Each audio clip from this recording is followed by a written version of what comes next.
Knock knock. Man, Hi, how are you today? I'm good. How are you? I'm good, thank you. My name is Sheena and I'll be your provider today. Okay. Okay, so I'm gonna close the door for your privacy.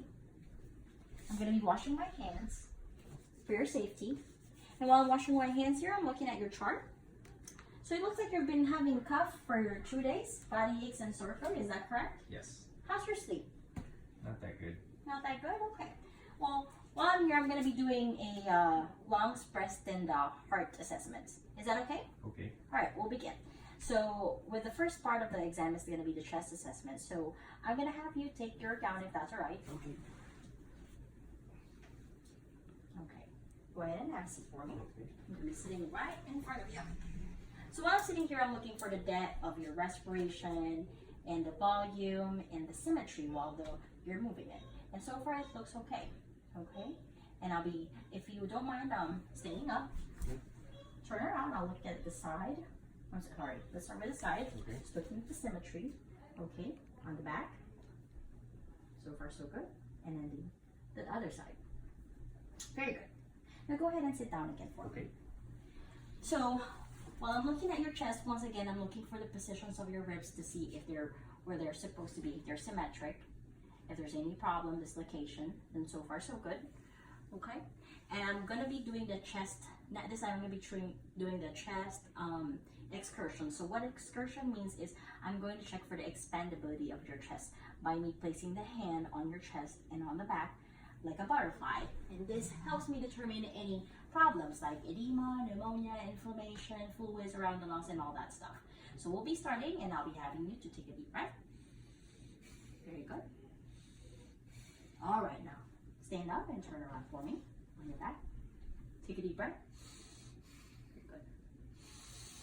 All right, symmetric. Very good. Go ahead and sit back down, please. Next, what we're gonna do is I'm gonna be listening to your lung sounds. So when I'm listening is for any diminished sounds, we call sometimes adventitious sounds. That means additional sounds that are not supposed to be there, like crackles, which means wet lungs, wheezing, which means narrowed airway pipe with inflammation and all that other problems. So I'll be starting. Just take a deep breath when I ask you to do so, please. Okay. Take a deep breath.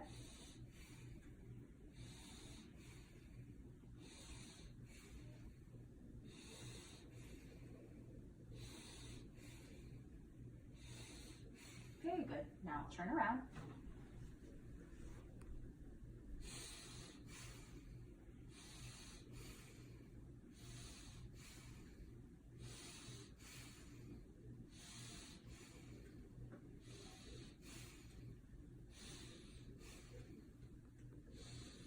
Very good. Clear? No problem. Have a seat for me again. Okay. Now we're going to our heart assessment. So with the heart assessment, we're listening for the love dub of your heart. We call that S1 and S2. We check for any gallop or extra heart sounds. We call it S3 and S4.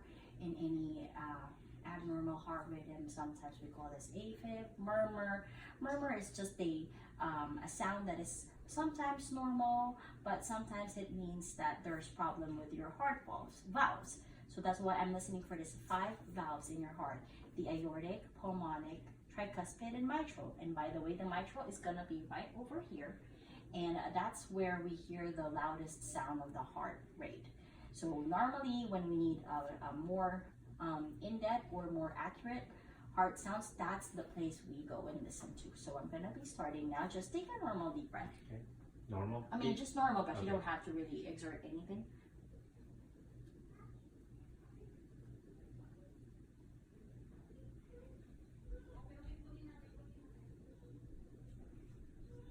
All right, so I hear that the rate is within normal limits.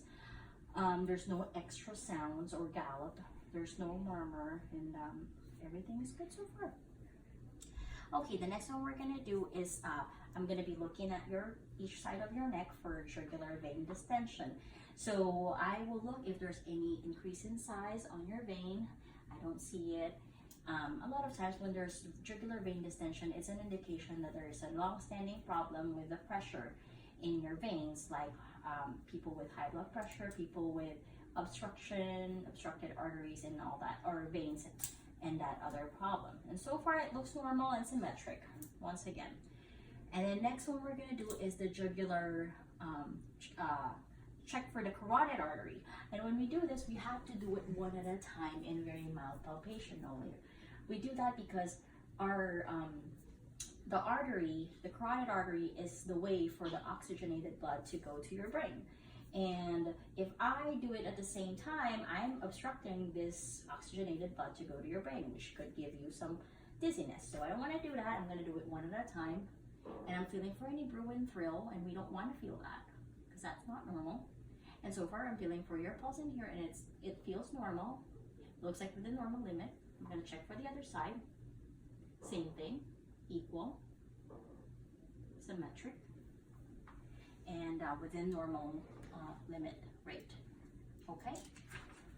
Next one is going to be the peripheral assessment. With the peripheral assessment, we'll be checking the different areas of pulses in your body. We call it the brachial, radial, dorsalis pedis, and posterior tibial. Well, what this means is just the different location of the pulse that are important to see if there's any loudness, or if the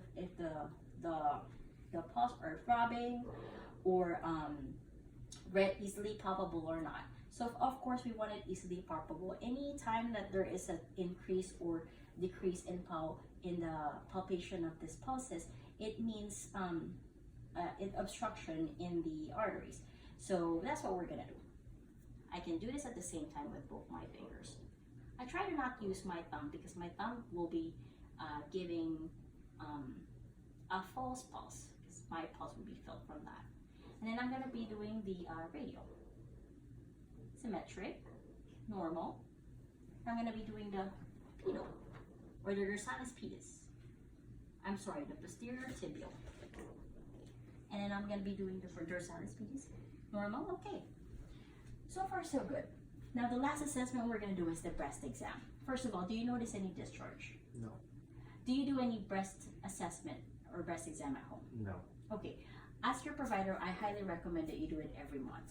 It's usually best to do it in the shower with a soap, because with a soap, it's easy and readily felt with if you have any mass or anything out of ordinary. So I'm going to be doing a circular motion. I'm going to be using circular motion. I'm feeling for any nodules or any mass. When I do feel a mass, I'm going to check for the size, irregularities, and the shape, the movability of it. And so far I don't feel any, which is good. And by the way, when I do this, I do it all the way around your breast, all the way into your nipples. And then I extend it all the way down to your 6th and 7th rib cage. Why? Because our lymph nodes that are connected to our breast are also found all the way up there. We also do it on the armpit. Go ahead and raise your arm. All right. And then go ahead and put it down. Okay. And then I'm going to be doing it on your collarbone. So far, so good. I'll be doing the same thing on the other side, just to see if any symmetry. Okay. Okay, so far, so good. Okay, last part of this is I want to go back to your cough, sore throat, and your muscle leg. I just wanted to make sure that you need, that I will remind you that you need to watch for any fever, chills, nausea, vomiting. If the phlegm starts coming out, I want you to bring a sample if you can. Any worsening feeling, out of ordinary feeling, please let me know. Other than that, if you have any questions, let me know or call me. Okay. You good? Sounds good. All right. Well, thank you very much for letting me assess you. Thank you. Have a good one. You too. Okay. Bye-bye.